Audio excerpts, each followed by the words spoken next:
안녕하세요, 구독자 여러분. 구독과 좋아요는 채널 운영에 큰 힘이 됩니다. 안녕하세요. 저는 딸 셋을 키우고 있는 30대 여성입니다. 얼마 전 집안에 시끄러운 일이 있었는데요. 모든 일의 발단은 저희 집안의 첫째 며느리인 형님으로부터 시작되었습니다. 동서, 지금 뭐 하는 짓이야? 나 약 올라서 죽으라고 저딴 동영상을 올려? 저딴 동영상이라니요? 오늘 셋째가 처음으로 할머니 할아버지라고 말해서 그거 보시라고 단톡방에 올린 거예요. 그걸 변명이라고 해? 동서가 무슨 의도로 그걸 올렸는지 내가 모를 줄 알고? 나한테는 없는 아이가 니네한테는 셋이나 있다고 자랑질 하려고 올린 거잖아. 제가 그동안 단톡방에 아이들 사진이나 동영상 안 올렸던 거 아시잖아요. 그런데 어머님, 아버님이 셋째 말하는 거 보고 싶다고 하셔서 어쩔 수 없이 올린 거예요. 그래서 어머님, 아버님만 사람이고 나는 인간도 아니라는 거지? 내가 본다고 생각했으면 올리지 말았어야지. 네 새끼 말하는 거 누가 궁금해한다고 동영상을 단톡방에 질질 풀고 다녀? 알겠어요. 그럼 가족 단톡방에는 아이 사진 안 올리는 걸로 합의 보죠. 설령 형님이 아이를 낳는다고 하더라도요. 너네만 안 올리면 돼. 내가 뭘 올리던지 동서가 무슨 상관이야? 그동안 형님 눈치 보느라 해야 하는 말도 맘대로 못하고 저희 집 애들 동영상은 어머님, 아버님께 보여드리지도 못했어요. 그러니까 어머님, 아버님도 저희 애들한테 정이 없으신 것 같고 공평하게 하시죠. 저도 안 올릴 테니까 형님도 앞으로 아이가 생기더라도 안 올리시는 걸로. 그래, 올리지 마. 아무도 올리지 마. 오랜 난임으로 고생하던 형님은 나이 41살에 드디어 기다리던 아이를 임신하게 되었습니다. 온 집안의 경사였죠. 저도 평소 형님과 사이가 안 좋았던 건 뒤로 하고 순수하게 축하해드렸는데 형님의 행동은 정말 가관이더군요. 저한테는 못 올리게 했던 아이들 사진과 동영상을 형님은 10분에 한 번꼴로 가족 단톡방에 올리셨습니다. 그뿐만이 아니었습니다. 너 왜 혜준이 돌잔치에 안 와? 너 신보가 그렇게 생겨먹어서야 되겠니? 큰애가 그렇게 고생하다가 얻은 아들이라서 우리가 잘 챙겨준 것뿐인데 그게 그렇게 질투가 났니? 네? 돌잔치라뇨? 저는 그런 말 들은 적 없어요. 무슨 소리야? 큰애가 분명히 너한테 전달했다던데. 한성이는 출장 가서 못 온다고 치고 너라도 와야 할 거 아냐? 저는 정말 금시초문이에요. 혜준이 돌잔치에 제가 왜 일부러 빠지겠어요. 이유야 아주 많지.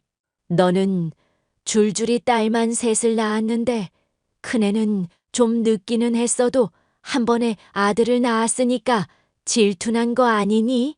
사람들이 너 안 온 거 알고서 뒤에서 얼마나 수근거렸는지 내 얼굴이 다 화끈거리더라. 형님, 이게 도대체 무슨 말이에요? 오늘 혜준이 돌잔치인데 저만 쏙 빼놓으셨어요? 무슨 말이야, 동서. 나는 분명히 동서한테 톡도 하고 집으로 초대장도 보냈는걸? 저희 집에 온 초대장 없고요. 톡도 온 게 없는데 무슨 거짓말을 하시는 거예요. 초대장은 우체국 아저씨가 빠뜨렸을 수도 있고, 톡은 신호가 불안정해서 전송이 안 됐나 보지. 나는 분명히 초대했고 동서가 안 온 건데 나보고 어쩌라는 거야. 그냥 보내고 말 게 아니라 저한테 확인을 하셨어야죠. 오늘 돌잔치에 불참한 것 때문에 제가 얼마나 곤란해졌는지 알긴 하세요? 동서가 평소에 날 싫어하니까 답이 없는 줄 알았지.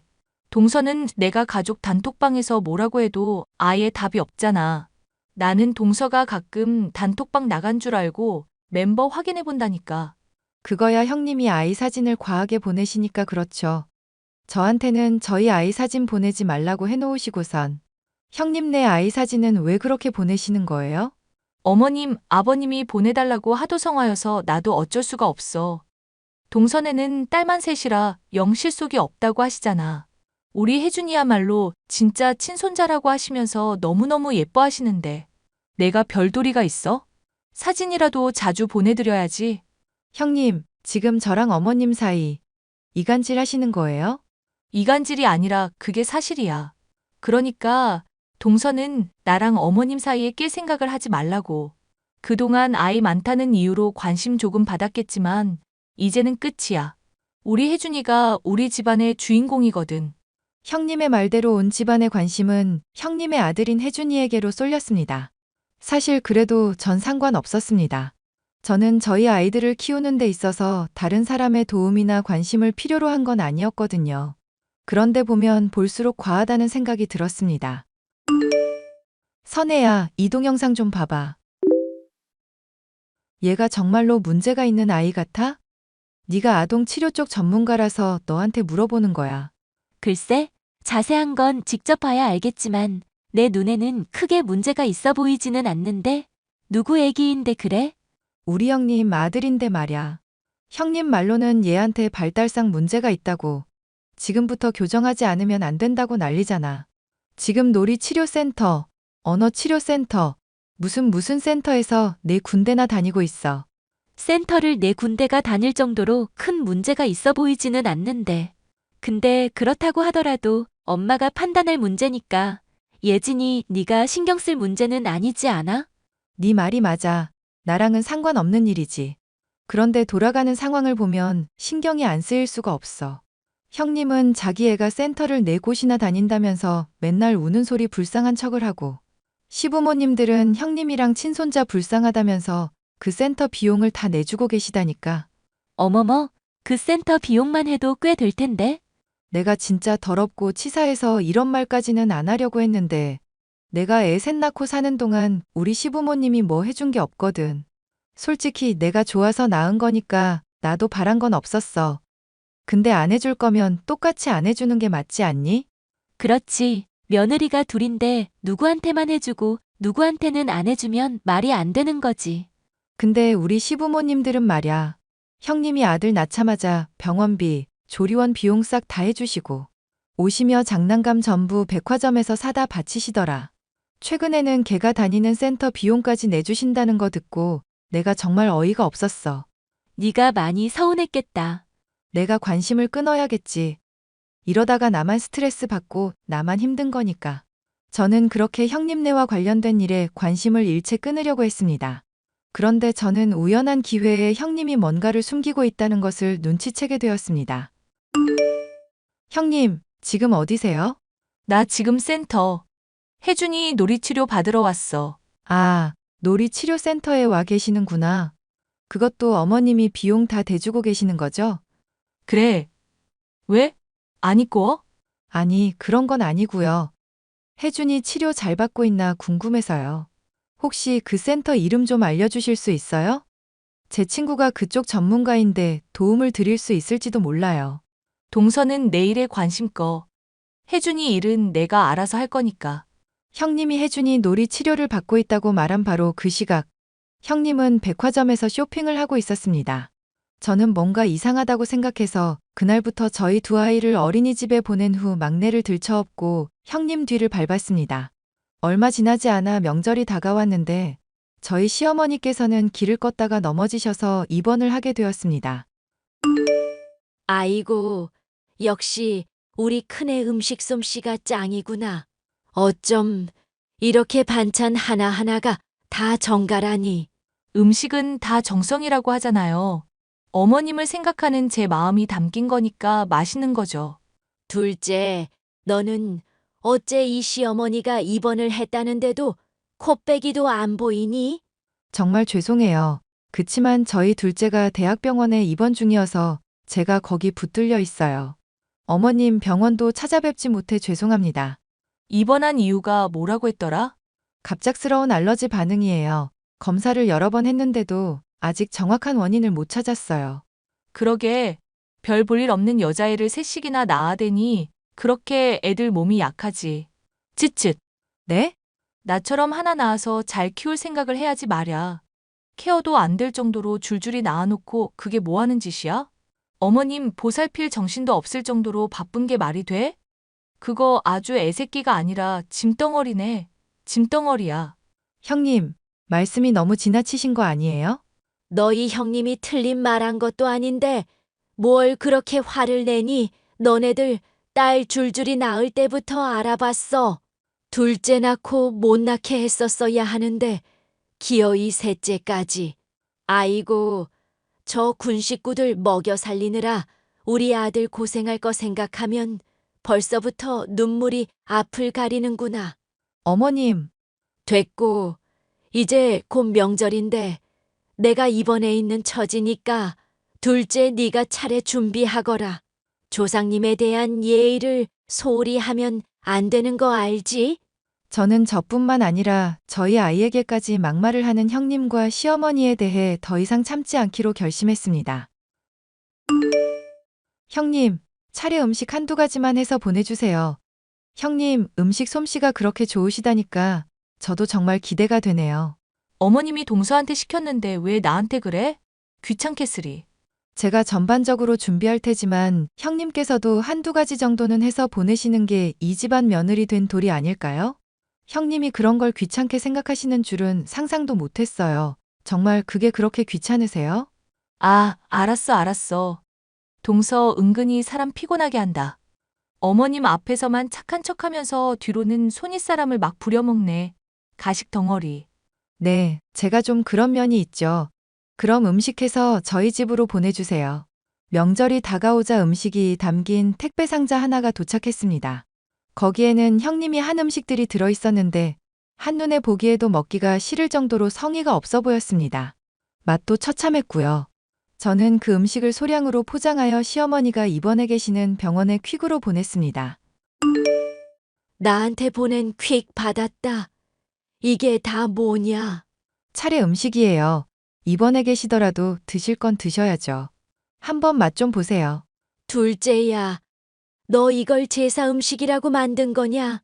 너 요리 솜씨가 그게 뭐냐? 조상님이 네 음식 먹고 천벌 내리시겠다. 어머, 그렇게 맛이 별로예요? 네가 첫째 밥만 닮아봐라. 내가 널 구박할 이유가 있나? 첫째가 한 음식들은 전부 다 맛있는데 너는 이딴 걸 음식이라고 만들고 있으니 기도 안 차는구나. 이딴 건 음식물 쓰레기통에 갖다 버려라. 그거 첫째 형님이 한 건데요. 뭐? 형님이 어머님께 갖다 바친 반찬들, 그거 직접 한 거 아니에요. 어머님 앞에서 자랑질 하려고 백화점에서 반찬 사다가 자기가 한 것처럼 포장해서 보낸 것 뿐이라고요. 너는 이제 하다 나랑 첫째 사이를 이간질까지 하려고 그래. 나는 네가 한 말 절대 못 믿어. 딸 셋 낳은 둘째 며느리가 아들 낳은 첫째 며느리한테 앙심을 품으면 무슨 거짓말을 못해? 그럼 이건 어떠세요? 형님 아들 치료센터 다니는 거 그거 다 거짓말이에요. 어머님한테 돈 받아서 자기 옷 쇼핑하고 다니는 인간이 바로 형님이라고요. 뭐라고? 그게 사실이야? 제가 제 두 눈으로 똑똑히 목격한 사실이에요. 지금이라도 형님한테 센터 다니는 비용 영수증 내놓으라고 해보세요. 꿀먹은 벙어리가 될걸요? 어머님한테 현금으로 받아서 전부 자기 사치하는 비용으로 펑펑 써버렸으니까요. 착하고 천사 같은 우리 첫째가 도대체 왜 그런 짓을 해? 착하고 천사 같은 게 아니라 그런 척을 한 거죠. 형님은 교묘하고 악랄한 사람이에요. 일부러 저 욕먹이려고 돌잔치에도 초대 안 하고 어머님한테 돈 뜯어내려고 자기 자식까지 이용하는 사람이라고요. 제사 음식도 어머님이 안 계시면 이따위로 만드는 사람이에요. 형님 음식 솜씨? 그런 거 처음부터 있지도 않았어요. 우리 첫째가 어떻게 그럴 수가 있니? 그리고 솔직히 말씀드리면 저는 형님도 밉지만 어머님한테도 서운해요. 제가 딸 셋 낳고 어머님께 뭐 도움 바란 게 있나요? 전부 제 손으로 아이 키우고 살았는데 왜 이렇게 저랑 아이들을 못마땅해 하세요? 오직 딸이라는 이유만으로 그렇게 미워하신 거면 저는 어머님 사상에 동의할 수 없어요. 그게 말이다. 아무래도 첫째는 좀 짠한 게 있잖니. 난임으로 고생한 것도 있고 아들 하나 낳아서 저렇게 기뻐하는 걸 보니 내가 판단력이 흐려졌던 것 같구나. 제 역할은 여기까지예요. 첫째 형님이 어떤 사람인지 알려드렸으니 이제 뒤실은 어머님이 알아서 하시겠죠. 저는 그날 이후로 형님과 어머님과도 연락을 끊고 지내고 있답니다. 어머님과 형님 사이는 완전히 틀어져 형님에게 가던 모든 지원은 끊어진 상태이고요. 형님은 저에게 가만두지 않겠다며 연락을 해왔지만 저는 가볍게 차단해 주었습니다. 저만 알고 있는 형님의 실체를 모두에게 까발린 게 잘한 일인지는 아직도 잘 모르겠지만 덕분에 속은 좀 시원해진 것 같습니다. 제 사연을 들어주셔서 감사합니다.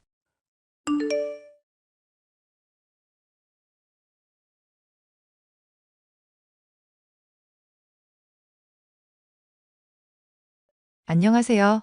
평소 판이나 유튜브 사연을 잘 챙겨보는 35살 여성입니다. 저는 얼마 전에 참 바보 같은 인생을 살았으면서도 제 인생의 전환점을 맞게 되었답니다. 요즘엔 파혼이 이혼보다 낫다는 말이 있죠? 점점 그 말을 실감하면서 사는 중이거든요. 아무리 인식이 많이 개선되었다고는 하나 이혼녀라는 타이틀은 제 인생에 있어서 오점이 되어버렸어요. 딱히 혼인신고를 하지 않아서 이혼을 했다고는 할 순 없겠지만 남들이 다 아는 사이였으니 결혼했다가 이혼한 거나 마찬가지겠죠 뭐. 사연을 써내려가면서 편의상 남편이라고 지칭하겠습니다. 저는 20대 초반에 카페 아르바이트를 하며 남편을 만났습니다. 남편은 저보다 6살이나 많은 연상이었고 군대를 다녀와 취업 준비에 한창이던 취준생이었죠. 당시만 해도 취업이 하늘의 별따기라는 말이 있었는데요. 그만큼 취업난이 장기화되면서 고통받는 젊은 청년들이 늘어났죠. 남편도 그 중에 한 명이었습니다. 자기야, 이번에 면접 볼 때 입을 정장 좀 사게 돈 좀 보내줘. 지난달에 산 건 어쩌고? 이제 계절도 바뀔 때 됐고, 솔직히 유행도 지났고, 왠지 새 옷 입으면 기분도 좋아지고 면접도 잘 볼 수 있을 것 같단 말야. 그건 그렇지. 내가 지금 계좌로 50만 원 보낼 테니까 확인해봐. 오케이, 확인했어. 역시 자기밖에 없다니까. 그나저나 이번 주에 어머님 생신 아니야? 뭐라도 해드려야 하는 거 아니야? 글쎄, 내가 벌어둔 돈이 없으니까 딱히 뭘 해드린다는 생각은 안 해봤어. 우리 엄마가 많이 바라는 스타일은 아니잖아. 아니야. 여자들 마음은 그게 아니지. 작은 선물이라도 하나 사드려야지. 내가 돈이 어딨어서 선물을 싸. 이렇게 너한테 매번 빌려 쓰는 형편에. 이게 왜 빌리는 거야? 다 미래를 위한 투자인 거지. 내가 벌면 되니까 너무 부담 갖지 마. 역시 자기는 쿨해서 좋아. 내가 나이값 못한다고 욕먹는데도 자기만 생각하면 힘이 불끈불끈 난다니까. 그래서 어머니 선물은 뭘로 해드리면 좋을까?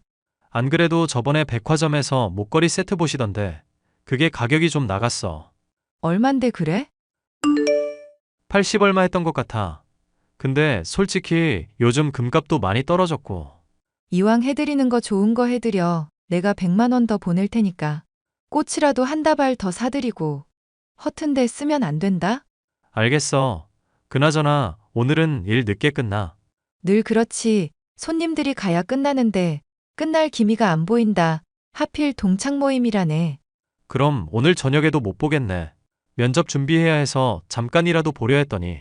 어쩔 수 없지 뭐. 다음에 보자고. 나 손님이 불러서 가봐야 해. 수고해. 네, 여러분들이 보시기에도 제가 호구 같죠?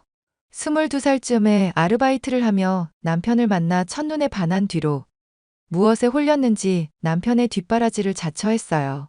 부모님은 당연히 결사반대하셨지만 워낙 확고하게 굴었던 탓에 저를 지지해주며 남편과의 동거를 허락하셨습니다.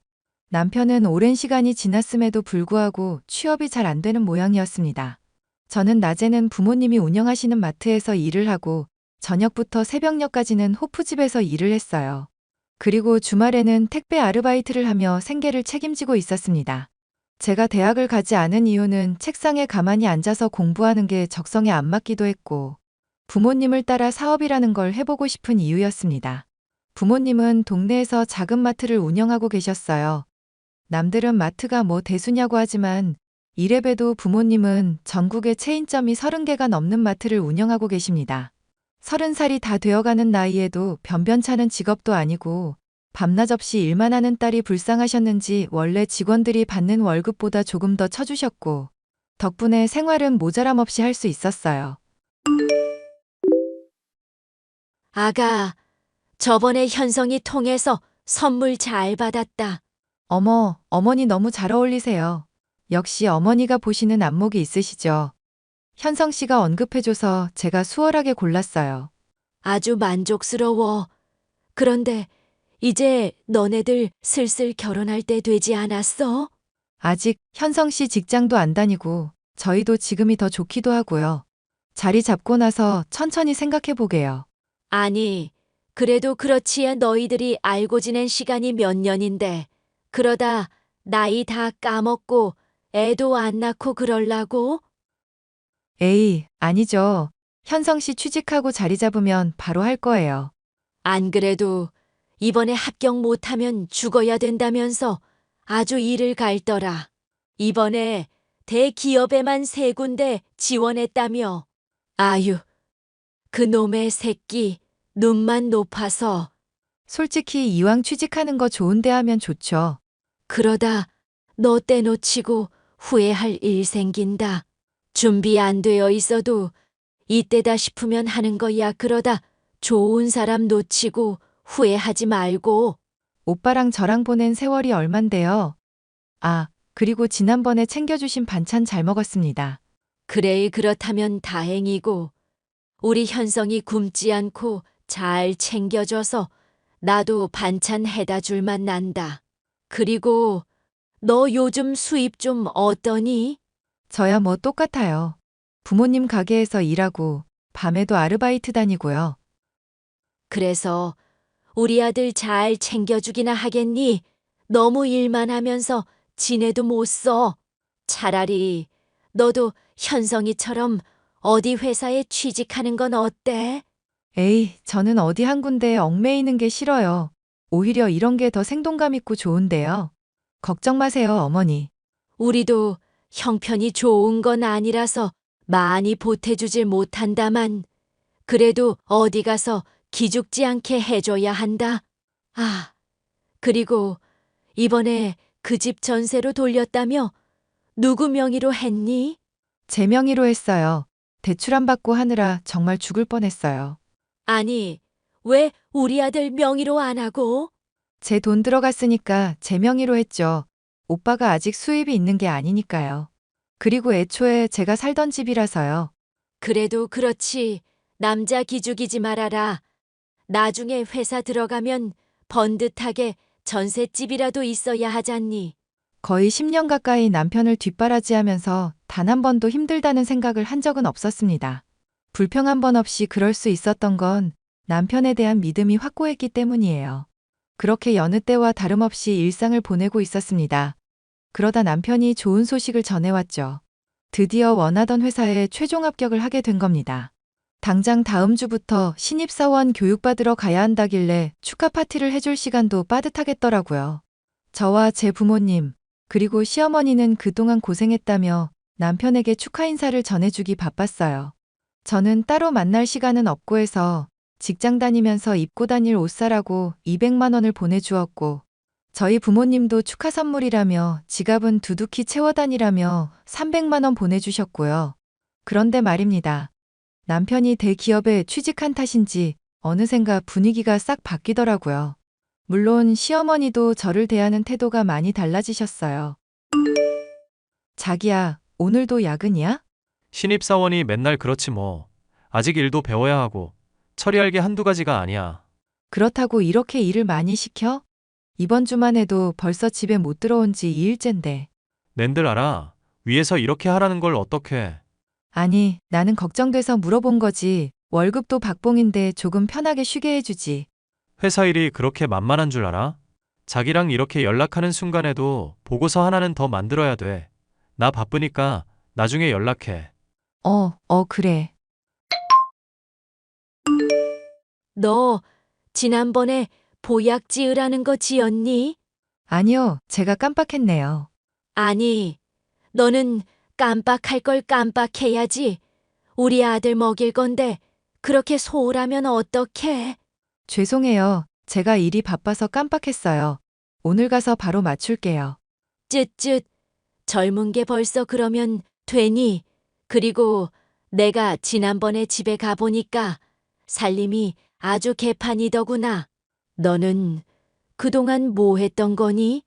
저도 밤낮 없이 일하면서 오빠 뒷바라지하고 오빠도 취업 준비하느라 밤낮 없어서 저희가 집안일에 많이 손을 못 댔어요. 저희, 너 우리 아들한테 집안일 시켰어? 네? 원래 분담해서 했었는데요. 뭐, 그게 무슨 말 같지도 않은 소리야. 귀하게 자란 우리 아들 손에 물을 묻혔다고? 그러니까 애가 취업이 늦어지지 취업 준비만 해도 모자란데 집안일까지. 어휴, 내가 복장이 터진다, 터져. 어머니, 너무 그렇게 말씀하지 마세요. 원래 집안일은 누구 하나 몰아서 하는 게 아니잖아요. 그리고 오빠가 자발적으로 도와준다고 하는 건데. 제가 하지 말라고 해도 하는데 어떡해요. 으이구, 자랑이다. 이제 대기업 다니는데 받들어 모시고 살아야지. 너 그러다가 진짜 큰일 난다. 어머니, 요즘엔 같이 하는 게 트렌드예요. 남자도 집안일 할 줄 알아야 한다고요. 다 필요 없다. 내가 오늘은 이렇게 넘어가는데 너 우리 아들한테 일 시켰다가는 내 손에 죽어. 어머니, 그렇게까지 말씀하실 필요는 없잖아요. 저 조금 서운해지려고 해요. 서운해봤자지. 니까짓 게 대기업 다니는 우리 아들이랑 비교나 되냐? 너네 집안은 또 어떻고? 어머니, 왜 저희 집까지 걸고 넘어지세요? 저희 집이 뭐 어때서요? 너네 집 동네 구멍가게나 운영하잖니?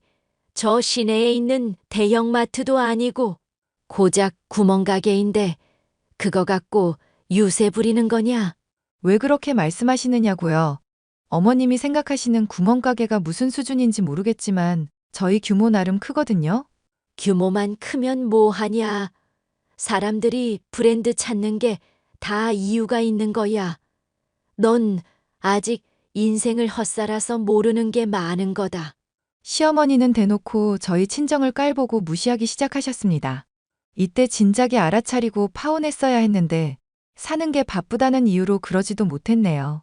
남편이 어렵사리 늦은 나이에 취직해서 사회생활을 한다는 게 어려운 일이었기에 저는 남편을 무조건적으로 이해했습니다. 하지만 그럼에도 불구하고 시어머니의 무시는 계속되었고 남편의 잦은 외박과 출장에 오히려 제가 의구심을 갖게 되었죠. 하지만 얼마 가지 않아 그 이유를 알게 되었습니다. 저는 그동안 제 인생을 무시당한 것 같아 무척 기분이 더러웠습니다. 안녕하세요. 한아름 씨 되시죠? 네, 그런데요? 누구시죠? 저는 현성 씨랑 교제 중인 김현경이라고 합니다. 뭐라고요? 누구랑 뭘 해요? 말귀를 한 번에 못 알아들으시네. 현성 씨랑 교제 중이라고요. 결혼을 전제로. 아, 그러세요? 지금 무슨 소리를 하시는 건지 도통 이해가 가질 않네요. 현성 씨가 말을 못하고 질질 끄는 것 같아서 내가 대신 이야기하려고요. 네, 말씀해 보세요. 까놓고 말할게요. 현성 씨랑 헤어지세요. 그쪽이 뭔데 헤어지라 말아예요? 우리 같이 산지 5년도 더 됐거든요. 그게 왜요? 남녀가 동거도 할 수 있고 난 이해해요. 어차피 진짜 결혼한 것도 아니잖아요? 이렇게 예민하게 굴 일인가? 예민? 지금 그런 단어 쓰는 게 적절치는 않을 텐데. 아, 아니면 현성 씨 뒷바라지 하면서 쓴 돈들 때문에? 그 돈이라면 얼마든지 줄게요. 뭐 대충 5천만 원은 되나요? 이것도 후하게 쳐준 거예요. 어이가 없네? 지금 그쪽 실수하는 거예요. 아니, 실수는 그쪽이 하는 거야. 주제도 모르고 들러붙을 생각이나 하고. 현성 씨랑 이미 이야기 다 끝냈어요. 그러니까 미련 없이 헤어져요. 어머니, 이 여자가 말을 안 듣는데요? 세아가, 이게 무슨 일이니? 어머니, 새아가라고 하셨어요? 그래, 우리 며느리 될 사람이란다. 그동안 현성이 뒷바라지 해주느라 고생했다. 이제 그만 헤어져 주렴. 어떻게 저한테 이러실 수 있으세요? 우리 아들이 대기업에 떡하니 취직했다지? 그럼 이제 너랑은 볼 일 없는 거 아니니? 그게 무슨 말씀이세요? 중소기업 같은 동네 구멍가게에서 일하는 며느리 필요 없다. 직업도 없는 너 따위 필요 없으니 헤어지거라. 그 코딱지만한 가게에서 뭘 한다고 그러니? 생활비나 벌 수 있니? 너무 하시네요. 그동안 제가 현성 씨한테 어떻게 했는데. 그러니 헤어지라는 소리다. 어울리지 않는 자리에서 발버둥 대지 말고. 사람은 분수에 맞게 살아야 하는 거야. 네, 잘 알겠습니다. 말이 잘 통하니 다행이구나. 세아가 말했던 돈은 보냈니? 아니요. 지금 보낼게요. 받았지. 이제 잘 먹고 떨어지거라. 네, 어머님이 원하시는 대로 해드릴게요. 정말 후회할 짓 하시는 건데, 제발 후회하시길 바랄게요. 반응이 왜 그러니 찜찜하게. 아무튼 이제 내 아들 근처에 얼씬도 하지 마렴. 저는 더 이상 자존심에 상처내기 싫었습니다. 10년 가까이 남편을 뒷바라지하며 얻은 결과가 고작 이것뿐이라는 사실에 절망했지만 이렇게 무너져 버리면 부모님이 더 가슴 아파할 것 같았습니다. 제 자존심이야 금방 회복하면 되는 문제였지만 부모님께 이 문제를 어떻게 설명드려야 할지 감이 안 잡히더군요. 우선은 애써 태연하게 행동했습니다. 남편과는 결혼에 대한 뜻이 맞지 않아 헤어졌다고 대충 둘러대면서 말이죠. 때마침 부모님은 경영일선에서 물러나고 싶다는 의사를 밝히셨어요. 그러면서 저도 사회생활을 오래 했으니 이제는 사업을 물려받아도 될 것 같다며 저에게 경영 수업을 받으라 하셨죠. 남들이 보기엔 보잘것없는 슈퍼마켓이지만 대기업에서도 저희 마트를 인수하고 싶어하는 수준이었어요. 그렇게 어이없는 이별과 함께 저는 부모님께 사업을 물려받았고 1년 정도의 시간이 흐른 뒤 엄청난 매출 기록을 세우며 승승장구하고 있었죠. 연 매출로 따지면 200억이 넘는 수준이었습니다. 누구처럼 잘릴 걱정 안 하고 허튼 짓만 안 하면 돈이 술술 들어오게 되는 수준이었죠. 자기야, 잘 지냈어? 이게 누구야? 박현성 씨랑 최정자 씨 아니야? 오랜만이네요. 말하는 뽐새 좀 봐라. 다름이 아니라 기니 할 말이 있어서 연락했다. 이미 끝난 사이에 무슨 할 말이 더 남아있나요? 아름아, 내가 그동안 정말 죽을 죄를 지었다. 그러니 우리 다시 시작하지 않을래? 어디서 개가 짖나? 내가 네가 고생한 건 새까맣게 잊고 그년한테 홀려서 잠시 정신이 어떻게 됐었나 봐. 그러니 이제 그만 날 좀 바라봐 줄래? 그래, 보아하니 너도 솔로인 것 같은데 아직 마음 안 변했으면 다시 시작하렴. 나한테 무례하게 굴었던 건 다 용서해 주마. 진짜 지랄도 풍년이네요. 이보세요. 정신 안 차려요? 그러지 말고 나랑 다시 시작하자. 들어보니까 너 부모님 마트 인수해서 잘 되고 있다며? 연매출이 장난 아니던데. 신문에 난 A마트가 너네 마트 아니야? 맞아. 그걸 이제 알았니? 사실 나 해고당했어. 나랑 만났던 그 여자가 우리 회사 사람인데 유부녀였지 뭐야. 난 정말 모르는 일이었고 어쩌다 보니 상황이 이렇게 된 건데. 우리 다시 시작하면 내가 밑바닥에서 다시 시작할게. 그러니까 우리 다시 만나자. 응? 진짜 얻어맞아야 정신을 차릴래? 내가 왜 너랑 다시 시작해? 그렇게 가버릴 땐 언제고 이제 와서 딴소리야. 나는 돈 벌어야 되니까 꺼져줄래? 아니, 잠깐 A마트라고 했니? 네, 그런데요? 동네 구멍가게라면서요? 왜요? 저희 가게에 관심 있으세요? 아니, 그거 전국에 체인점만 수십 갠데 너 왜 그런 걸 말을 안 했니? 제가 이런 걸 다 일일이 말해야 해요?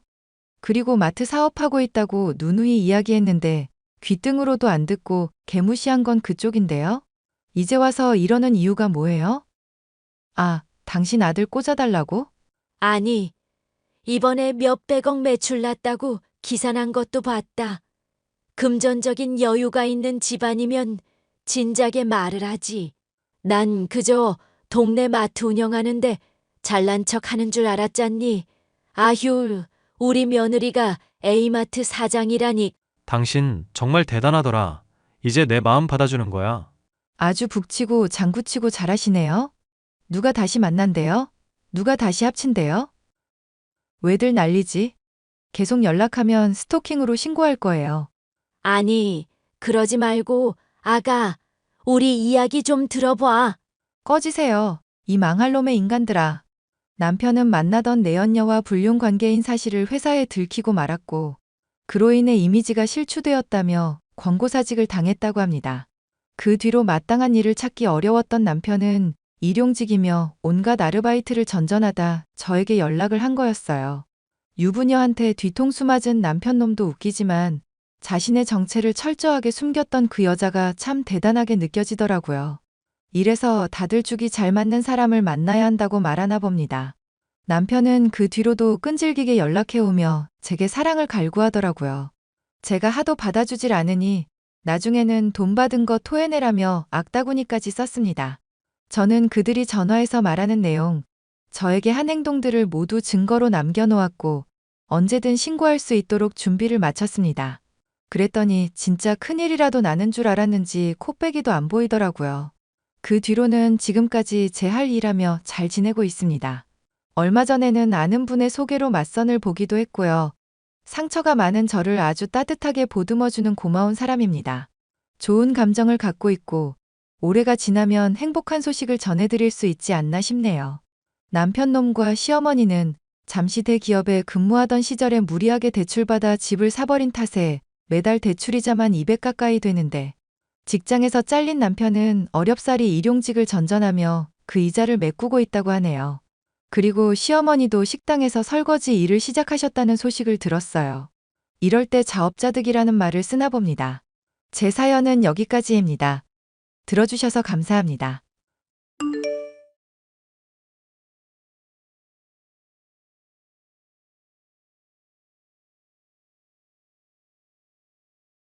안녕하세요.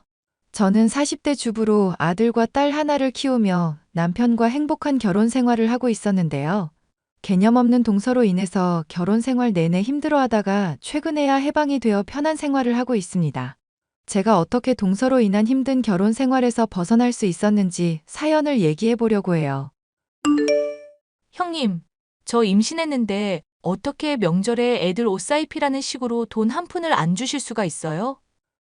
그이는 아주버님네 힘들다고 따박따박 명절 때마다 애들 챙겨주고 그랬었는데 오히려 더 연장자인 쪽이 이렇게 저희를 홀대하니 기분이 안 좋네요. 말이야 명절에 애들 챙겨준 거라지만 서방님 공무원 공부한다고 5년 넘도록 노량진에 계실 때 돈 지원해줬던 걸 기억해야지. 그거 고맙다고 말하는데도 남편이나 나나 거절한 거라서 서방님이 그런 식으로 챙겨주시는 거야. 정 돈 주는 게 아깝다고 하면 명절 때 애들 안 챙겨줘도 돼. 아니, 그건 저 결혼하기 전의 일이잖아요. 그이가 결혼하고 나서는 제가 형님한테 받은 게 한 푼도 없는데요. 공무원 남편 덕분에 집에서 편하게 쉬면서 일도 안 하고 지내는 동서가 할 말은 아니지 않을까? 솔직히 받은 게 한 푼 없다고 하지만 서방님이 공무원 시험 편하게 공부할 수 있었던 건 우리 지분이 충분히 크다고 생각하는데? 전 전혀 그렇게 생각 안 하는데요. 얼마 되지도 않는 푼돈 가지고 솔직히 지금 형님이 고집 부리는 걸로 밖에 안 느껴져요. 동서 말고는 가족들 모두가 다 인정하고 있는데? 어머님이나 아버님, 심지어 서방님까지 그렇다고 하는데 왜 동서 혼자 난리야? 그러니까 앞으로 저 서운하지 않게 좀 챙겨달라고요. 이런 식으로 자꾸 대하니까 저 차별받는 것 같고 마음이 많이 힘들어서 그래요. 아님, 설마 저 노래방 일했다고 무시하는 거예요? 동서 노래방 일한 걸로 내가 무시하고 자시고 할 일이야 뭐 있겠어. 힘든 시절에 힘든 일 하면서 먹고 살았구나 정도지. 그런데 이런 문제로는 적어도 나한테 따지지 말아줬으면 좋겠네. 난 동서랑 잘 지내보고 싶은데 자꾸 트집을 잡으니까 친해지기가 힘들어. 동서는 노래방 도우미 출신으로 시어머니와 시아버지가 서방님의 결혼을 많이 반대했었죠. 이에 대한 자격지심인지 울분인지 사사건건 만만하다 싶은 저를 물고 늘어지는 통에 아주 짜증이 나는 사람이었습니다. 솔직히 저야 노래방에서 일을 한 사실은 신경도 쓰지 않고 아무런 상관도 없는데 무슨 서운한 일이 있을 때면 항상 일을 들먹이는 통에 스트레스가 많았죠. 무엇보다 자신이 서운한 일이 있을 때는 그것을 꼭 갚으려고 하는 게 동서였습니다. 동서, 이번에 곶감 가족들한테 다 돌렸는데 우리 건 까먹은 것 같더라? 주소지 그대로인데 혹시 헷갈려서 그런 거면 물어보지 그랬어. 아니요. 주소지 그대로인 거 잘 알고 있고 형님한테는 일부러 안 보낸 거 맞아요. 혹시 명절 때 애들 옷 사입히라고 돈 안 챙겨준 것 때문이야? 만약 그런 거라면 동서 참 집요한 사람이다. 어쩜 그렇게 꽁한 걸 오랫동안 품을 수가 있어? 저야 뭐 노래방 도우미 출신이니까 이런 식으로밖에 복수를 못 하겠네요. 형님이 진즉에 잘못하시고 저 차별하신 거 인정을 하셨어야죠. 그러니까. 나는 동서 차별하고 서운하게 할 마음 없었다니까? 본의 아니게 그런 거라면야 인정을 하겠다만 일부러 그런 적은 한 번도 없었어. 심지어 서방님하고 결혼한다고 할 때 반대 안 한 사람 중 하나가 나야. 그럼 찬성을 하지도 않으셨다. 이거네요? 어른들 대부분이 반대를 하는데 내가 뭐 반골도 아니고 찬성할 일이 뭐 있겠어. 동서에 대해서 잘 알지도 못하는 상황인데. 형님한테 제가 이런 게 열받는 거예요. 본인은 잘못한 거 하나도 없다는 태도. 아버님이나 어머님이나 저한테 잘못한 사람들 제가 다 기억하고 있는데 자꾸 형님만 걸고 넘어지는 것 같죠? 그분들은 저한테 그래도 지금은 잘해주려고 노력하고 있고 종종 집에도 부르시거든요. 그런데 형님은 저 맨날 차별하고 대면대면하게 대하시잖아요. 그러니까 내가 동서한테 뭘 잘못했는지 구체적으로 말을 해주라. 그럼 내가 고치든지 오해가 있음 풀든지 할게. 형님이 워낙 교묘한 사람이라 안 걸리게 하신 거잖아요. 괜히 트집 못 잡게. 정말 답이 없는 사람이다. 동서는 앞으로도 이런 식으로 나 계속 신경 쓰이게 하고 스트레스 줄 거야? 아, 말하다 보니 형님부터 먼저 태도를 고치셔야 할 거 하나 생각났네요.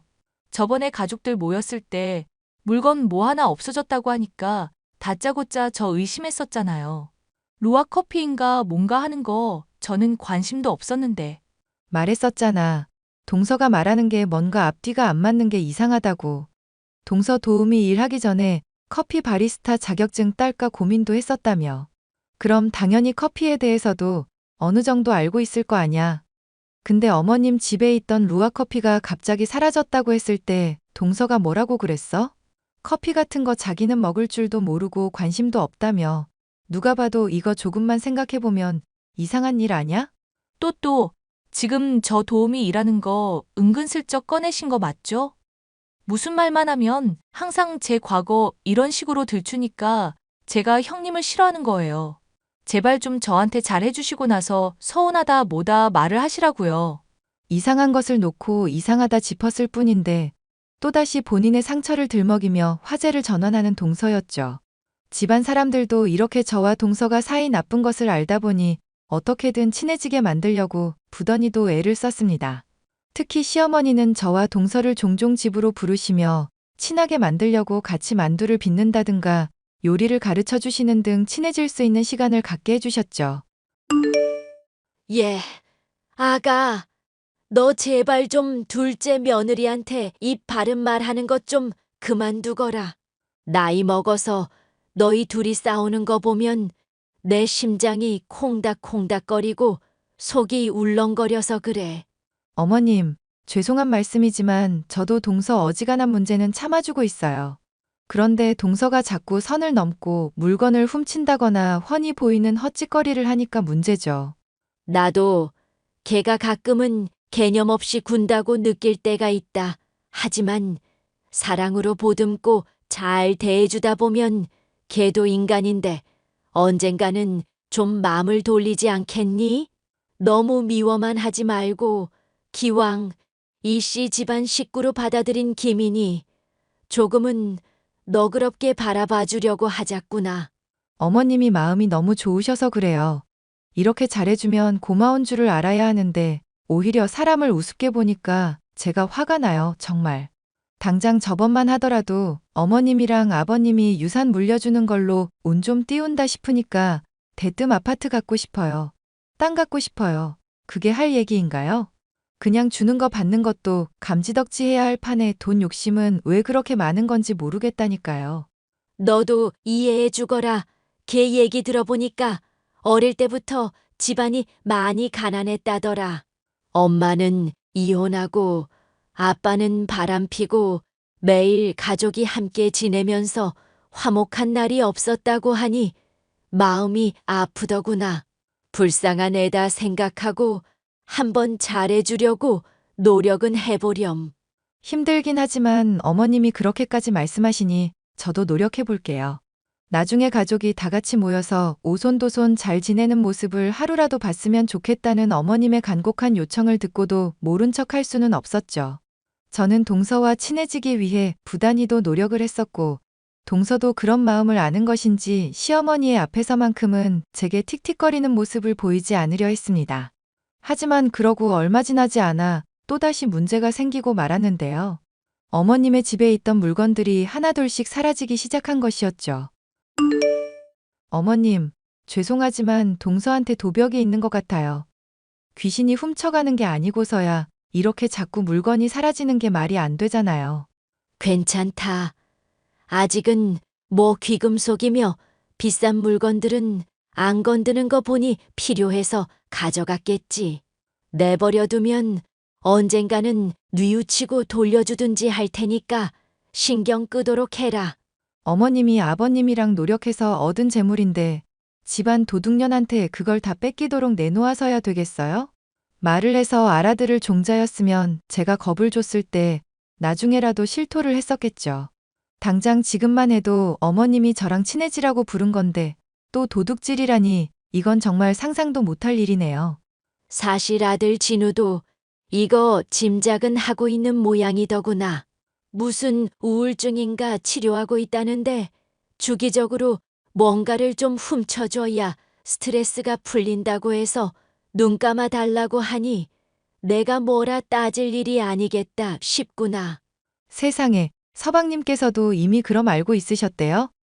저는 당연히 모르는 줄로만 알았죠. 그러니까 너도 모른 척 해다오. 따지고 보면 걔가 훔쳐가는 것들만큼 내가 뭐 주려고 할 때마다 뺏어 주고는 있다. 그걸 또 차별이라고 생각하는 모양이기는 하다만 어머님이 이렇게 모른 척 배려하는 줄 알면 동서가 이러지는 않을 것 같은데요. 아님 제가 넌지시 귀띔이라도 해볼까요? 그러지 마라. 일단 걔가 정서적으로 안정화될 때까지 지켜보겠다고 둘째한테 약속을 이미 해뒀다. 너도 지켜보면서 스트레스야 많이 받겠지만 그러려니 하고 넘어가렴. 서로 많이 친해진 것 같으니 같이 부르는 일도 차츰 줄이려고 하마. 알겠어요, 어머님. 사실 저만 동서에 도벽이 있다는 걸 알고 있는 줄 알았는데 그건 서방님이나 어머님 역시도 마찬가지였죠. 아무리 우울증 증세라고 해도 물건을 훔쳐가는 걸 내버려두고 있다니 저로서는 따라할 수도 없을 정도로 대단한 인내심이다 싶었습니다. 하지만 저는 어머님을 존경했고 그 관대함을 조금이나마 배워보고자 하는 마음에 동서의 도벽에 대해서도 같이 눈을 감고 있었는데요. 저로서는 도저히 참기 힘든 일이 나중에 터지고 말았습니다. 바로 어머님의 금고가 털리고 그 안에 폐물들 몇몇이 제 가방에서 발견된 일이었죠. 제가 물건을 훔쳤다고 의심을 받았지만 다행히도 서방님을 통해 바로 진실은 드러났죠. 얘야, 내가 미안하다. 솔직히 난 이게 무슨 일인지도 모르겠구나. 그게 무슨 말씀이세요, 어머님? 아, 형수. 제가 집 뒤져보니까 엄마 폐물이 다 발견이 됐더라고요. 아마도 형수한테 뒤집어 씌우려고 집사람이 헛짓거리 한 것 같아요. 나도 너 의심이야 당연히 안 했다만 많이 놀라기는 했구나. 아니요, 그러실 수 있죠. 그보다 궁금한 게 있는데요. 금고 비밀번호 동서한테 알려주신 적 있으세요? 내가 걔한테 시켜서 은행 돈 출금해 오라고 시킨 적이 몇 번이 있기는 한데 그거랑 비밀번호가 비슷해서 아마 알았나 보구나. 저한테 뒤집어 씌우려고 한 것도 어이없지만 완전히 똑같지는 않은 게 더 소름 돋네요. 그게 무슨 말씀이세요? 생각해보세요. 금고 그거 여러 번 비밀번호 틀리면 경고 소리 울리거든요. 그런데 어머님이 비밀번호 비슷하지만 엄연히 다르긴 한 거잖아요. 그럼 모르긴 몰라도 비밀번호 맞춰보려고 올 때마다 시간 맞춰서 꾸준히 금고 확인해 봤을걸요? 어쩐지 금고 있는 서재방에 안 보던 책을 자주 본다 싶더니 그런데 이걸 어쩌면 좋니? 너한테서 폐물이 발견됐고 증거는 없는 상황이잖니. 걔 지금 완전 너한테 다 뒤집어 씌울 기세로 여기저기 알리려고 벼르던 거 간신히 말려놨다. 물론 어머님이나 서방님이나 제 편 들어주시기는 하겠죠? 솔직히 저는 금고 비밀번호 알지도 못하고 알았다고 해도 이렇게 열어보지도 않았을 테니까요. 내가 널 믿지 누굴 믿겠니? 저도 형수님 믿습니다. 그래서 말인데 집사람하고 잘 얘기해서 진실 한마디만 하라고 얘기 좀 해주시면 안 될까요? 그게 무슨 말씀이세요, 서방님? 집사람 우울증 핑계로 물건 훔치고 매일 거짓말하는 거 지긋지긋하네요. 이제 엄마랑 형수한테까지 이러니까 저도 참지 않으려고요. 형수님이 추궁하는데도 거짓말하면 저 그냥 이혼할 생각입니다. 예. 너 정말 괜찮겠어? 그렇게 반대하는 결혼 힘들게 해놓고선 이혼이라니? 서방님도 많이 생각하고 말씀하신 거겠죠. 좋아요. 그럼 동서가 저한테 뒤집어 씌우려고 했던 이유 한번 알아내 볼게요. 어머님이 믿어주시자 제 가방에서 폐물이 발견된 상황에서도 저는 침착할 수 있었죠. 하지만 동서는 제가 이제까지 물건을 훔쳐놓고는 자신에게 뒤집어 씌운 거라며 오만 난리를 피우고 있었는데요. 모든 내막을 알고 보니 이건 무슨 사이코패스인가 의심이 될 정도였습니다. 본인이 훔치는 걸 같이 눈 감아주고 참아줬더니 남에게 뒤집어 씌우다뇨. 동서, 나 사실 동서가 폐물들 내 가방에 집어넣었다는 거 다 알고 있어. 동서가 나 의심받게 하려고 그런 거 알고 있는데 대체 왜 그런 건지 이유나 들어보자. 형님이 지금 무슨 소리를 하는지 도통 모르겠네요. 본인이 훔쳐놓고 왜 이런 말을 하는지도 모르겠고요. 아, 설마 제가 하는 말 괜히 또 트집 잡아서 몰이하시려는 거예요? 본인이 지금 들켜놓고 저 이미지 안 좋은 거 아니까 덤기 씌우려고? 난 동서가 노래방 도우미 했어도 힘들어서 그랬을 거다 생각하고 있었거든. 그런데 이런 일을 저지르니까 진짜 용서가 안 돼서 그래. 생각해보면 이상하지 않아? 나 폐물 가방에 들어있는 거 알게 된 것도 따지고 보면 동서 덕분이잖아. 갑자기 선물 챙겨준다면서 안 하던 짓을 왜 하필 그날 했을까? 이제는 챙겨준 사람도 의심하시는 거예요? 정말 어이가 없다. 형님, 진짜 이런 거 보면 정신병 있나 의심될 정도예요. 나 너무 억울해서 경찰에 지문 감시까지 부탁했어. 동서가 설마 장갑까지 끼고 그러진 않았을 것 같아서. 아니, 저는 정말 아니라니까 왜 생사람을 잡고 그러세요. 그리고 가방에 들어있던 폐물들 빼고 만지다 보면 제 지문 묻었을 수도 있을 거고요. 이래나 저래나 형님이 범인이라는 사실은 변함이 없어요. 동서, 정말 마지막으로 물을게. 어머님 금고에 손댄 거 동서 맞지? 저 진짜 아니라니까 왜 자꾸 그러세요? 맹세라도 해야 믿으시겠어요? 내가 손댔으면 이씨 집안 며느리가 아니다. 됐죠? 어휴, 그래 차라리 잘 됐다 싶네. 지긋지긋한 동서랑 그럼 이제 연 끊고 기생충 같이 서방님한테 빌붙던 동서도 이제 이혼녀 신세 되는 거고. 뭐? 지금 대체 무슨 소리를 하는 거예요? 잘 봐. 이거 서방님이랑 나눈 대화니까. 이게 무슨 소리예요? 그이가 저랑 이혼한다고요? 어디서 이런 허접한 합성을 가지고 사람을 속이려고 하세요? 나는 분명 동서한테 기회를 줬어. 한 번이라도 진실을 말하고 사람들한테 친절할 수 있는 선택권을 줬다고. 그런데 동서는 끝까지 사람 기만하고 속이려고만 들었지? 아니, 이게 대체 무슨 소리냐고요? 이혼이라니, 제가 알아듣게 좀 설명하세요. 참아주는 사람 우습게 알고 자꾸 선 넘은 동서가 이제 죗값을 받는다는 얘기지. 다들 가만히 모른 척하고 있어주니까 정말 모를 거라 생각했어? 동서 불우한 과거며 우울증 생각해서 참아주고 있었는데 왜 고마운 줄을 모르고 자꾸 엇나가? 이러니까 서방님이 동서랑 이혼하겠다고 결심을 하시지. 야, 너 지금 이거 무슨 얘기인지 알아듣게 설명을 하라니까? 왜 자꾸 너 하고 싶은 말만 하고 묻는 말에는 대답을 안 하냐고. 너 이제 인생 망했다고, 이 술집년아. 뭐? 너 지금 말 다 했니? 술집년? 술집년을 술집년이라고 하지 뭐라고 하겠냐. 사람 고쳐 쓰는 거 아니라는 말에 딱 들어맞는 예시네. 하여튼 이혼 축하하고 앞으로는 두 번 다시 보지 말자. 이 미친년아. 발광하는 동서의 모습을 보니 그간 묵은 채증이 확 내려가는 것 같았죠. 동서는 얼마 지나지 않아 자신의 잘못을 털어놓고 용서를 빌었지만 이미 늦어도 너무 늦은 시점이었습니다. 서방님은 결국 동서와의 이혼을 결심하게 됐고 저는 지긋지긋하던 동서와의 관계를 드디어 끝맺을 수가 있었는데요. 결단을 내릴 당시만 해도 좋지 않던 서방님의 표정이었지만 동서에게서 벗어나서인지 하루하루 생기를 찾아가는 모습을 보니 역시 잘한 선택이 아닌가 싶습니다. 사연 끝까지 들어주셔서 감사합니다.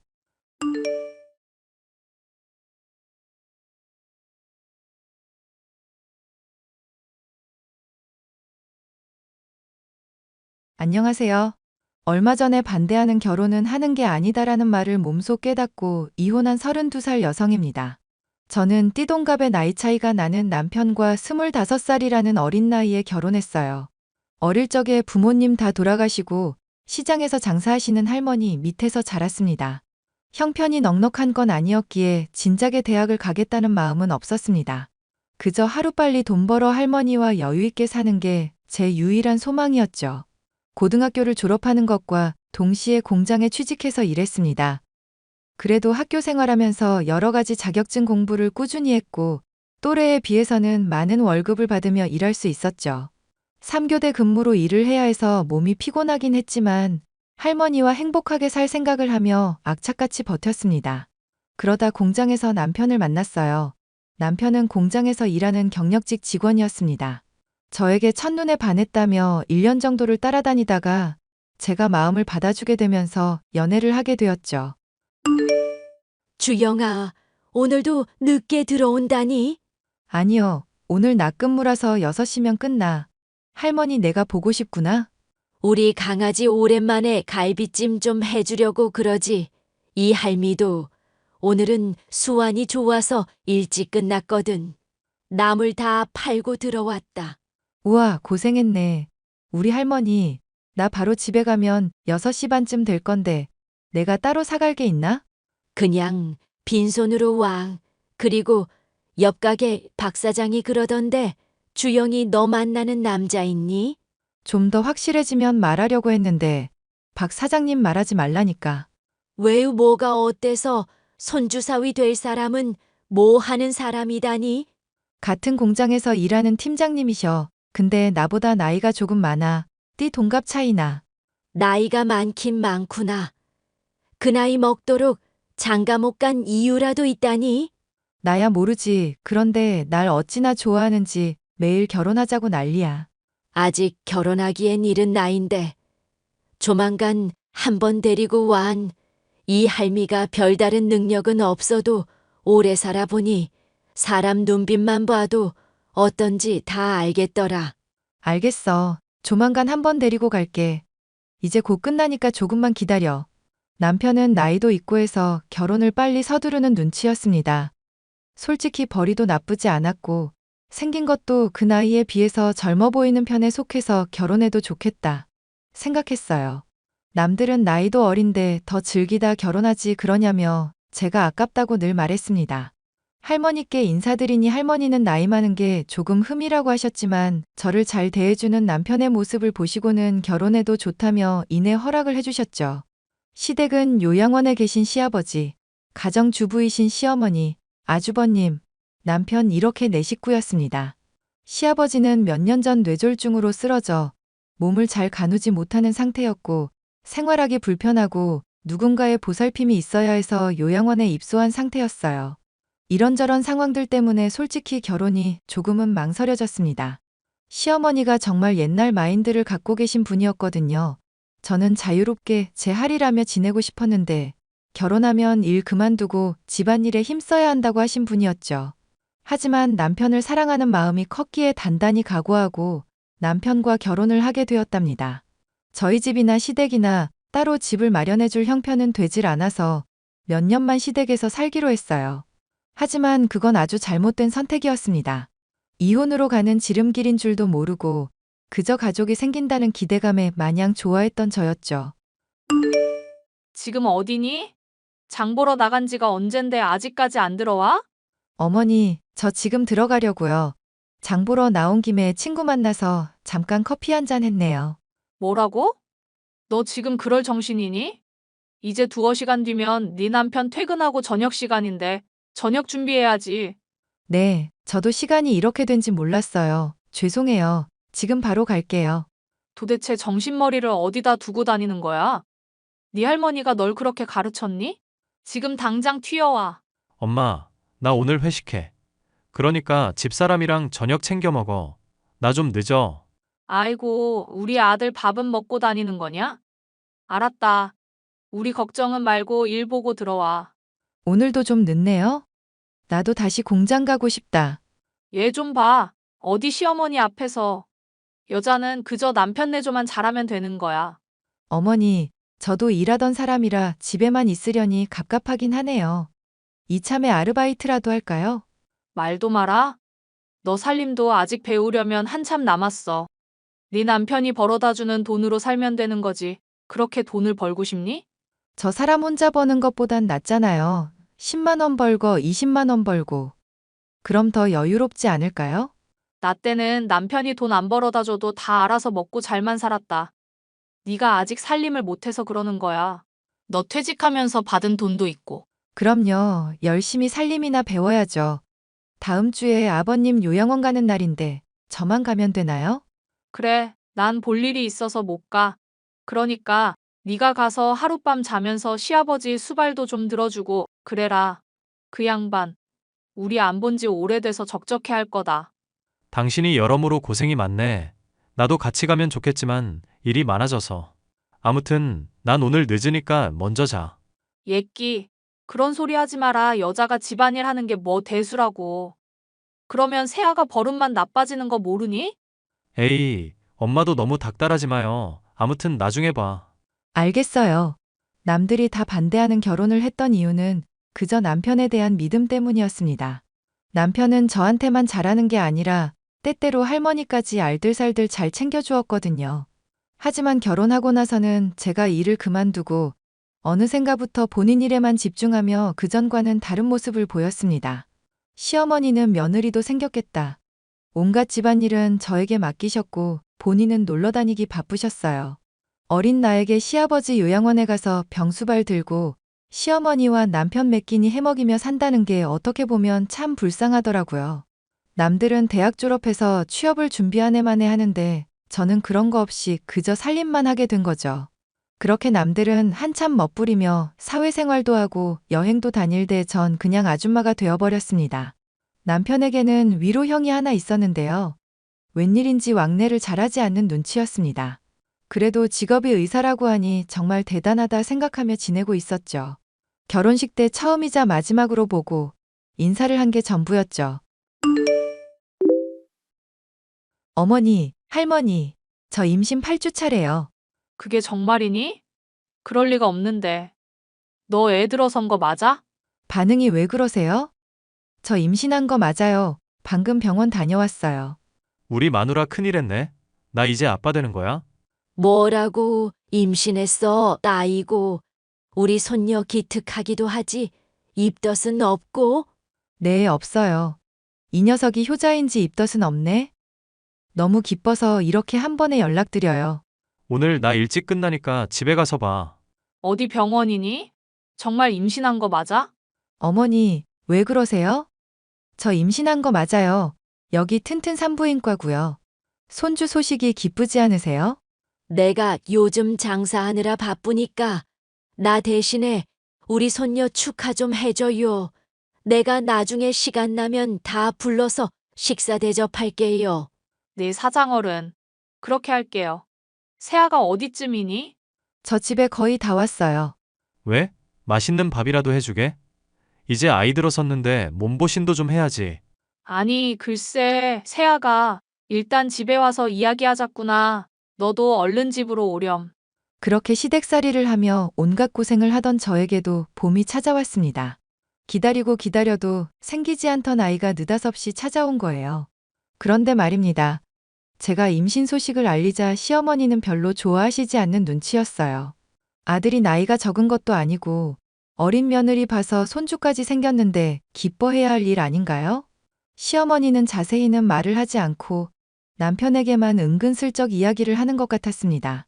제가 대화를 끼려고 하면 가서 하던 일이나 마저 하라며 신경질을 내기 일쑤였죠. 그렇게 저는 임신을 한동안 해도 온갖 집안일을 해야만 했습니다. 제가 조금이라도 힘들어하는 내색을 보이면 자신은 출산하고 바로 밭일하러 나갔다며 난리를 피워댔죠. 저도 한 아이의 엄마가 될 몸이라 그런지 시어머니의 처사가 너무 부당한 것 같았습니다. 그러던 어느 날 시어머니의 생신날이었어요. 저는 임신 5개월에 접어들었고 1년에 한두 번 볼까 말까한 아주버님 내외도 시댁으로 왔습니다. 시어머니는 자신이 먹고 싶다는 음식을 제게 말하며 생일상을 차리라고 하더군요. 만삭도 아니고 이 정도면 괜찮겠지 싶었는데 너무 무리를 해서 그런지 결국 아이를 잃고 말았죠. 그도 그럴 것이 임신 초반에 제대로 쉬지도 못하고 남편 내조하랴, 시어머니 받으리랴. 그리고 그 몸으로 시아버지 요양원에 가서 온갖 수발을 다 들었지. 몸이 나만하질 않았을 겁니다. 아이를 잃고 나서는 시어머니와 남편이 저를 대하는 태도가 완전히 달라졌습니다. 저 오늘 친구들 좀 만나고 들어가요. 저녁 먼저 드세요. 뭐? 지금 그게 무슨 소리냐? 내 손으로 직접 저녁상 차려 먹으라 이거야? 며느리가 있는데 내가 왜? 어머니도 음식 하실 줄 아시잖아요. 저 오늘 만나는 친구 몇 년 만에 보는 거예요. 결혼식하고 처음 보는 거라고요. 그래서 지금 못 오겠다는 거냐? 집에 먹을 게 뭐가 있다고. 당장 와서 저녁 준비해. 당신 오늘 친구 만난다는 말 없었잖아. 나도 오늘 볼 일 있어서 늦는다고. 출장 가야 할지도 모르는데 엄마 챙겨야지. 너무들 하시네요. 다 알아서 할 수 있는 문제인데 제 생각은 추호도 안 하네요. 뭐가? 아이 떠나보내고 제일 힘든 건 나야. 그 마음 위로해주러 친구가 온다길래 만난다는데 그게 그렇게 안 될 일이야? 한두 살 먹은 어린애도 아니고 밥도 못 차려 먹어? 안 그래요, 어머니? 이 말본새하고는 아이고야 이제는 며느리가 시어머니 잡으려드네. 아이 잃은 게 우리 탓이냐? 네 몸 하나 제대로 간수하지 못한 네 탓이지. 맞아. 엄마 말 틀린 거 하나 없지. 당신 나이도 어린데 몸 관리를 어떻게 한 거야? 지금 말 다 했어? 누구 때문에 유산했는데? 임신 초기에 쉬지도 못하게 한 게 누군데? 이게 무슨 소리야? 내가 언제 쉬지 말라고 했니? 네가 알아서 집안일하면서 짬짬이 쉬면 될 일 가지고 지금 누구한테 바락바락 대드니? 어머니도 그러시는 거 아니죠. 어머니도 똑같은 여자잖아요. 그럼 적어도 괜찮냐는 말이 먼저 아니에요? 그런데 그런데는 뭘 그런데요예요? 며느리가 유산했는데 괜찮냐는 말 한마디 하는 게 그렇게 어려워요? 어머니 원래 이렇게 인색하신 분이셨어요? 지금 엄마한테 무슨 말버릇이야? 당신도 그래. 나 위로해 준 적 있어? 맨날 야근에 출장해. 나 혼자 지지고 볶고 다 했잖아. 내가 식모야? 내가 심부름꾼이야? 고된 시집살이를 견디지 못하고 유산을 한 저는 떠나보낸 아이에 대한 죄책감으로 하루하루가 고통스러웠습니다. 그런데도 불구하고 저를 위로해주기는커녕 오히려 저를 탓하며 미친년 취급을 하더라고요. 결국 남편과 시어머니와의 사이는 점점 멀어지게 되었습니다. 그나마 제가 버틸 수 있던 건 종종 연락을 해오던 형님 덕분이었어요. 제 소식을 들었다며 제일 먼저 걱정해주고 공감해준 분이 바로 형님입니다. 아주버님도 남편에게 어린 나이에 시집와서 같이 살아주는 것만으로도 고마워해야 한다며 잔소리를 해주셨고요. 하지만 그럼에도 불구하고 남편은 달라지는 모습 따윈 없었습니다. 오히려 더 밖으로 나돌더라고요. 모든 걸 포기하려던 찰나 왠지 남편의 휴대폰을 보고 싶은 겁니다. 결국 남편이 잠든 틈을 타 휴대폰을 이리저리 살펴보았어요. 나이가 있던 사람이라 잠금을 해두거나 하지는 않았더라고요. 메신저를 보는데 정말 충격을 받지 않을 수 없겠을 정도로 적나라한 대화가 있었습니다. 남편에게는 내연녀가 있던 거예요. 그리고 시어머니도 그 사실을 알고 있었죠. 모든 증거를 캡처해서 제 휴대폰으로 옮겨놓고서는 아무 말도 하지 않고 며칠을 지냈습니다. 그리고 저도 이전과는 다른 태도로 남편과 시어머니를 대했죠. 당신 요즘 뭐 하는데 이렇게 늦게 다녀? 어디야? 집에도 없고. 나 요즘 친구들 좀 만나고 다니는데 왜? 뭐가 잘못됐어? 아니, 우리 엄마 식사도 좀 챙겨드리고 해야지. 그렇게 밖으로만 나돌면 어떡해? 엄마가 당신 연락 안 받는다고 난리야. 내 알바야? 차단해놔서 연락 온지도 몰랐네. 차단을 해? 왜? 당신 제정신이야? 요즘 왜 그렇게 행동하는 거야? 야, 이제 그만 좀 해. 어머니는 손이 없어 발이 없어? 그리고 당신도 자기 엄마 밥은 좀 차려줄 수 있는 거 아니야? 내가 언제까지 당신들 뒤치다꺼리 해줘야 해? 뭐? 야, 너 말이 좀 심하다. 내가 오냐오냐 해줬더니 아주 기어오르네. 너랑 나랑 나이 차이가 얼만데. 말 한 번 잘했다. 너는 나보다 12살이나 많으면서 밥 한 끼 못 차려 먹냐? 너보다 나이 어린 여자가 시집와서 니들 뒤치다꺼리 해주면 그게 당연한 거야? 니들 똥은 니들이 닦으라고. 야, 너 정말 이럴 거야? 뭘 믿고 이렇게 까불어? 할머님한테 너 이러는 거 다 말해버려? 그리고 내가 말을 안 해서 그렇지. 너 이번 달 카드값이 왜 이렇게 많이 나왔어? 이 미친년 편내가 하라는 살림은 안 하고 놀러 다니면서 돈이나 펑펑 써대고. 그래 말해봐. 이 멍청한 자식아. 그리고 그 카드 내가 쓴 거 아니거든? 어따 대고 큰 소리야. 그거 다 니네 엄마가 쓴 거거든? 그럼 어떻게 이 금액이 나와? 너 지금 놀러 다니는 거 누구 돈인데? 내 돈이지 누구 돈이야. 네가 준 카드는 애초에 나 가지고 있던 적도 없었어. 잘난 너네 엄마가 귀한 아들 덕 좀 보겠다고 가져다 쓰던데? 정말 엄마가 쓴 거라고? 이게 말이나 되는 일이야? 너 당장 집에 들어와. 웃기는 소리하고 있네. 네가 뭔데 이래라 저래라야? 내가 너 바람 피우는 거 모를 줄 알아? 증거도 다 있고 발뺌할 생각은 하지 마. 뭐? 네가 그걸 어떻게? 그 여자 임신도 했다더라? 보는 눈은 있어서 또 꼴에 어린 여자 골랐던데? 그 여자는 돈 좀 있는 집인가 봐? 어떻게 꼬셨는지는 모르겠는데 그 여자랑 한번 잘해봐. 아니, 너 나랑 이혼이라도 하겠다는 거야? 내가 그 여자 정리하고 올게. 그럼 됐지? 미친놈이네. 네 아이 임신한 여자 버리겠다고? 진짜 대박이다. 아니, 사람 약 올리는 것도 아니고 그 여자가 내 임신한 건지 아닌지 어떻게 알아? 내가 말했지. 증거 다 갖고 있다고 너랑 그 여자랑 같이 병원도 다녀왔더만 뭔 개소리를 짓거리고 있어? 조만간 이혼 서류 보낼 테니까 도장이나 찍어라. 아니, 갑자기 이러면 어떻게 해? 이러지 말고 대화 좀 하자. 카드값도 해결해야지. 당장 내가 돈이 어딨어. 그러는 나는 돈이 있겠니? 나한테 빌려달라는 말 하려거든 꺼져줄래? 그리고 너 우리 할머니한테도 돈 받아갔더라? 그거 다 물어낼 준비하고 있어. 카드값은 둘이 알아서 하시고요. 야, 갑자기 이러면 어떡해? 저는 그날로 시댁에서 나와 할머니 집으로 갔습니다.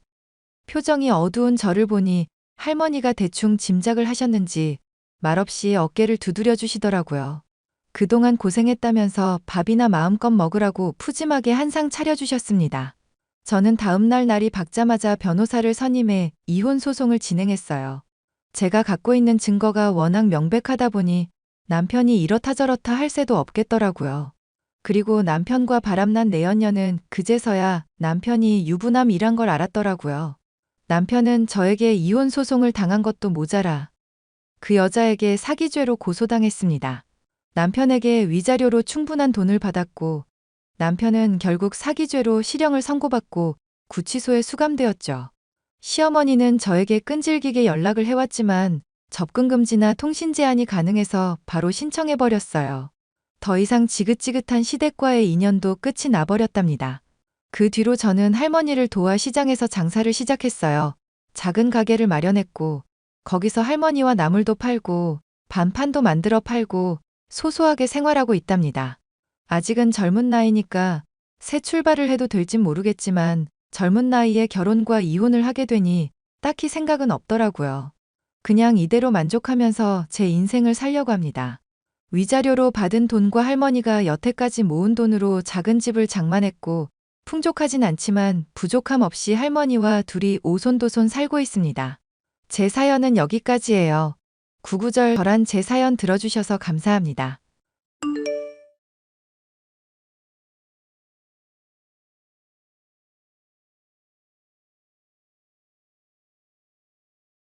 안녕하세요. 저는 5년 넘도록 우유부단한 남편 때문에 속이 터지고 시누이의 핍박 속에서 지내던 30대 여자입니다.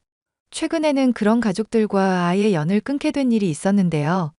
어떤 사연이 있었는지 얘기를 해볼까 해요. 당신 이사 가는 날 반포장으로 한다고 했었는데 왜 기사님이 포장 이사로 바꾼다고 하셔? 아, 그거 반포장으로 원래 하려고 했었는데 엄마랑 누나가 그냥 포장이사로 하라잖아. 괜히 돈 아낀다고 반포장해봤자 더 고생만 한다니까 그냥 포장으로 했지. 아니, 시어머니랑 형님이 돈 아끼라고 평소에 잔소리 하셔서 우리 반포장으로 한 거 잊었어? 응, 알지. 근데 막상 여름이기도 하고 반포장 이사 힘든 거 아니까 그냥 포장으로 하라고 하시네. 이거 나한테 따져봤자 아무 의미 없어, 여보. 그냥 그러려니 하고 받아들이자. 내가 처음에 반포장 말고 포장 이사하겠다고 했을 때는 그렇게 잔소리 하셔놓고 또 말을 바꾸시니까 황당해서 그러지. 그리고 당신도 참 대단하다. 이런 일이 있으면 나한테 제깍제깍 알려주기라도 해야 할 거 아냐. 막상 돈 입금하는 것부터 연락은 죄다 나한테 맡겨놓고 당신 혼자 결정만 덜렁 내리면 어떡하라고? 내가 덜렁 결론 내리고 연락한 거 아니야. 누나가 이사하시는 기사님한테 말한 거지. 나도 누나가 이미 바꿔놓은 거 조금 전에 들었을 뿐이라니까? 왜 자꾸 엄한 나한테 뭐라고 그래? 당신 때문에 내가 속이 터져서 그런다, 속이. 결혼하기 전에는 남자다운 척은 엄청 해대더니 형님한테 아쉬운 소리 한마디 못하는 사람인 줄은 몰랐어. 이럴 줄 알았으면 내가 당신이랑 결혼을 안 했지. 에이, 말을 너무 심하게 한다. 그래도 나 사랑하지? 몰라. 다음부터는 이런 일 있으면 꼭 미리미리 말을 해줘. 저번에도 온천인지 여행 가서 맛있는 거 먹고 온다고 할 때 나 쏙 빼고 갔었던 거 기억나지? 가족 행사 좋은 일 있다고 할 때는 빼고 부르고 굳은 일 할 때는 나 시키니까 내가 화가 안 나겠어? 알겠으니까 내가 누나한테 잘 말을 해볼게. 당신이 형님한테 말을 잘하는 걸로 끝날 일이 아니라 이런 일을 겪었을 때 화를 좀 내야 한다고. 안 그러면 그 역할 내가 해야 하는데 괜찮겠어? 당신이 해주면 좋기야 하겠다. 일단 내가 좋게 말을 해볼게.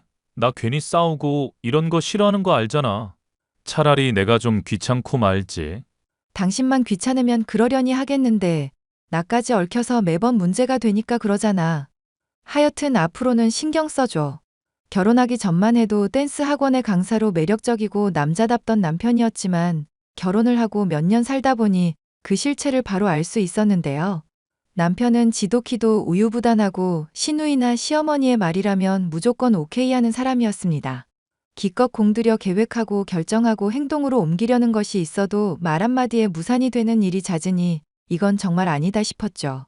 그나마 남편이야 답답하게 하는 것이 전부였지만 시누이는 아예 제 속을 긁어놓는 사람이었어요. 올케, 오늘 나 책상 배달한 거 조립이 필요한데 와서 좀 해줬으면 좋겠네. 나 이런 설명서 같은 거며 혼자 조립하는 거 못하잖아. 요즘은 책상 같은 거 주문할 때 조립도 다 요청할 수 있는 걸로 알고 있는데 혹시 그것도 같이 신청하시진 않으셨나 봐요? 올케가 이런 일 야무지게 잘하는데 괜히 생돈 나갈 필요는 없잖아. 설명서 깨끗하게 잘 보관하고 있으니까 와서 일 좀 하고 가. 그리고 나한테 와서 짜장면 좀 사주고. 올케 최근에 이사하는 거 보니까 괜히 짜장면이 땡기고 그러더라고. 이사는 제가 했는데 왜 형님이 짜장면이 땡기세요? 그리고 형님이 막상 돈은 저보다 더 많으신데 오히려 좀 사주시고 그래야 하는 거 아니에요? 노동도 제가 하러 가는 건데 공짜로 부려먹으시진 않으실 거잖아요. 설마 올케, 그거 농담이라고 한 말이야? 책상 조립은 내가 부탁을 하면서 안 그래도 나중에 좋은 거 대접하려고 그랬어. 당장 내가 올케가 사주는 짜장면이 먹고 싶어서 말한 건데 그걸 이렇게 돌려가는 거야? 돌려가는 게 아니라요. 농담식으로 저도 얻어먹고 싶다고 말씀드린 건데요. 형님 생각해보시면 만날 때마다 늘 제가 밥 사고 일은 제가 다 하잖아요. 아, 그래? 이런 식으로 계산을 하자 이거지? 그렇게 따지면 올케는 나한테 평생 먹을 거 사고 이자 따박따박 갚으면서 살아야 해. 그게 무슨 말씀이세요? 제가 형님한테 돈 빌린 적 있어요?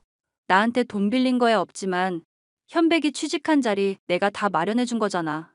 내 남편이랑 이혼하기 전 인맥으로 사정사정해서 장만해 준 거니까 그 정도는 내가 자격 있지 않을까? 형님이 자격 운운하시기에는 별로 한 게 없지 않을까요? 이봐 올케, 나 결혼정보 회사에서만 10년 넘게 근무한 사람이야. 올케 스펙이면 50대 할아버지도 간당간당한 거 알지? 그런 사람을 내가 번듯한 직장 가진 동생이랑 결혼하게 해준 거잖아. 덕분에 다달이 월급 넉넉하게 나오는 남편 두고 집에서 뒹굴거리면서도 팔자 좋게 지내고 있고 형님이 제 남편 직장 장만해 주신 건 고마운 일인데 그걸 가지고 언제까지 이러시려고요. 저도 형님한테 할 만큼 충분히 했다고 생각해요. 그리고 듣자 하니 말씀이 많이 지나치시네요. 집에서 뒹굴거리다뇨, 제가요? 그리고 50대 할아버지가 뭐가 어쩌고 어째요? 내가 올케 집에 얼마 전에 가보니까 반찬들이 죄다 말라 비틀어지고 생기가 없더라. 집에서 그때그때 반찬 만들어줘가면서 현백이 챙겨줘도 모자랄 판에 냉장고에 잔뜩 만들어 놓은 거 처먹으라고 하는 거 보고 내가 기함을 했어. 끼니마다 요리를 차리려면 저한테 생활비가 더 많이 들어와야 가능하겠죠? 형님이며 어머님이며 남편이 용돈 갖다 바치는 통에 생활비가 많이 부족해서요. 저도 장 보고 그때그때 요리하고 맛있는 거 대접하고 싶은 사람이에요. 이거 봐. 뭐든지 올케는 하겠다고 말을 안 하고 따박따박 이렇게 대들고 핑계만 대잖아.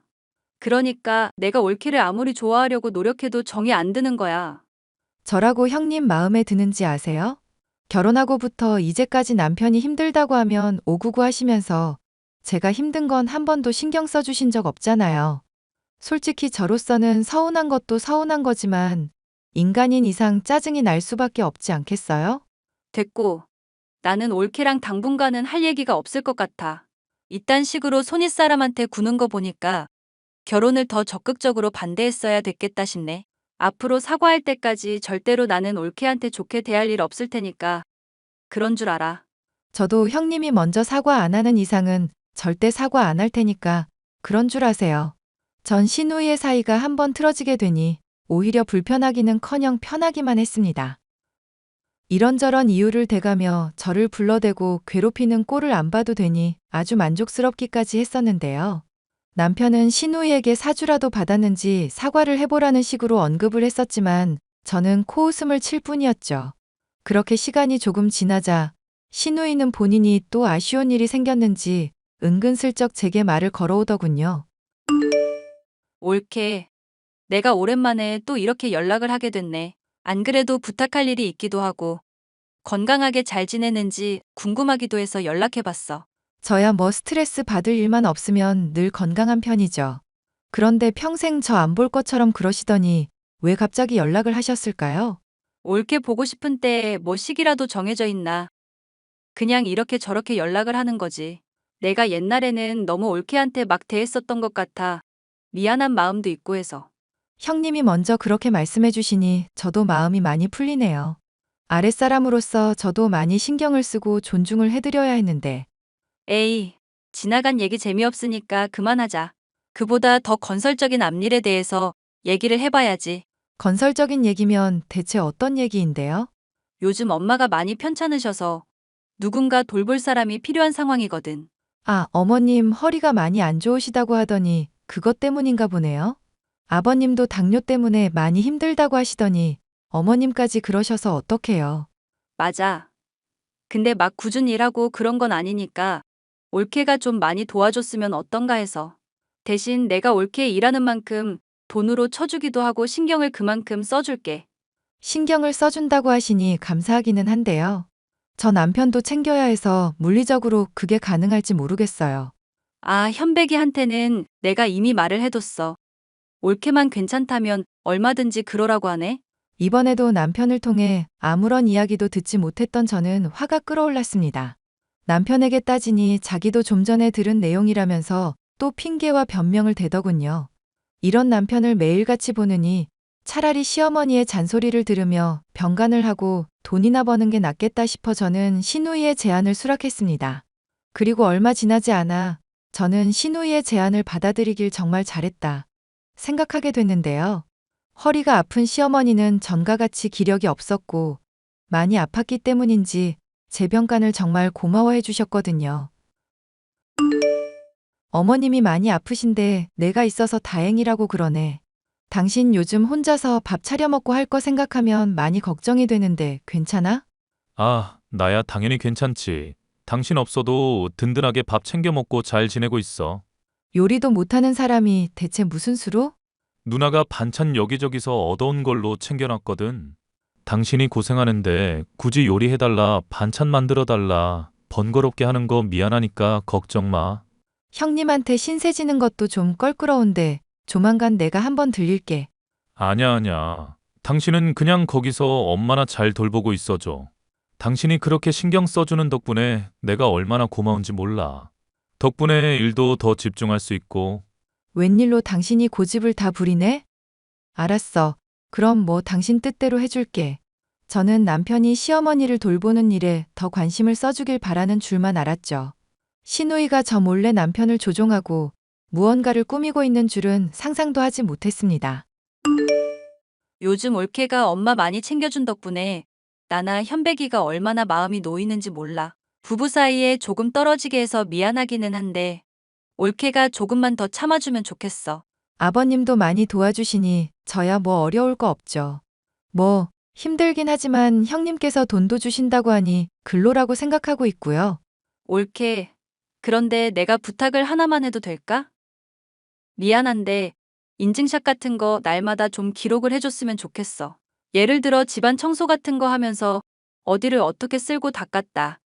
이런 거 기록 같은 거 남겨놓으면 얼마나 성의 있게 하는지 파악도 될 것 같은데.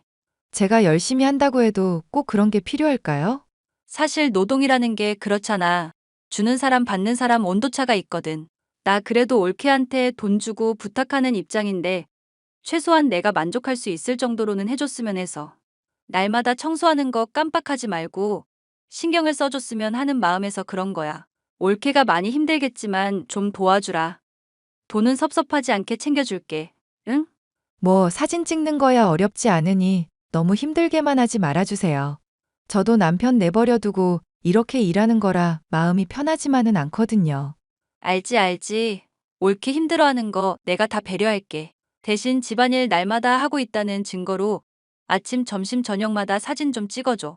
나 올케가 그 집에 계속 붙어 있다는 거 사진으로라도 확인해야 안심이 될 것 같아서 그래. 청소야 뭐 그렇게 깔끔하게 안 해도 되니까. 네, 그렇게 하는 거야 뭐 어렵지 않죠. 아무리 돈을 주는 입장이라지만 좀 깐깐하다는 생각이 들긴 했지만 돈을 많이 챙겨주니 참을 만은 했죠. 또 제 나름대로 요령이 생겨 미리 찍은 사진을 보내놓고 쉬는 시간을 제 나름대로 편하게 확보할 수도 있었습니다. 그러던 중 저는 문득 남편이 혼자서 밥을 해 먹을 일이 걱정이 되었는데요. 안 해줘도 괜찮다고 했지만 제 마음이 불편해서 집에 방문을 하게 됐는데 너무나 이상한 사실을 알게 됐죠. 남편이 저와 함께 찍은 사진이며 베개며 칫솔이 보이지 않는 것 등 저라는 사람이 지냈었다는 흔적들을 모조리 치워버렸더라고요. 당신한테 반찬 좀 해줄까 하는데 내가 집에 가서 요리 좀 해놓을까? 아니, 내가 그러지 말라고 했잖아. 당신은 엄마한테만 잘 신경 쓰면 된다니까? 어머님뿐 아니라 아버님한테도 신경 충분히 잘 쓰고 있어. 나는 당신이 걱정돼서 그러지. 왜 안 하던 소리를 갑자기 하고 그래? 하여튼 됐다면 된 줄 알고 괜히 참견 같은 거 하지 마. 어차피 나 며칠 출장 갈 거라 당신 보지도 못해. 그래? 어디로 출장 가는데? 뭐 취조라도 해? 왜 자꾸 꼬치꼬치 캐물어? 출장 간다면 그런 줄 알라고 좀. 우유부단한 남편은 거짓말을 하면 금방 티가 나는 성격이었습니다. 저는 남편이 숨긴 것을 알아내기 위해 신발을 감추고 제 흔적을 지운 뒤 침대 밑에 몸을 감추었습니다. 그런데 남편 집에 오자마자 콧노래를 흥얼거리며 몸을 씻더니 옷을 차려입고 밖으로 나가더군요. 생각해보니까 당신 출장 간 동안이라도 집에 가서 청소 좀 해둘까 싶은데 당신은 어떻게 생각해? 아, 진짜 내가 말을 하면 좀 들어라. 집에 올 필요 없고 엄마 아빠 간병이나 좀 잘하고 있으라고. 누나한테 돈까지 받는다면서 왜 이렇게 사람이 농땡이 피울 생각만 해. 이렇게 화내는 거 보니까 당신 이상하다.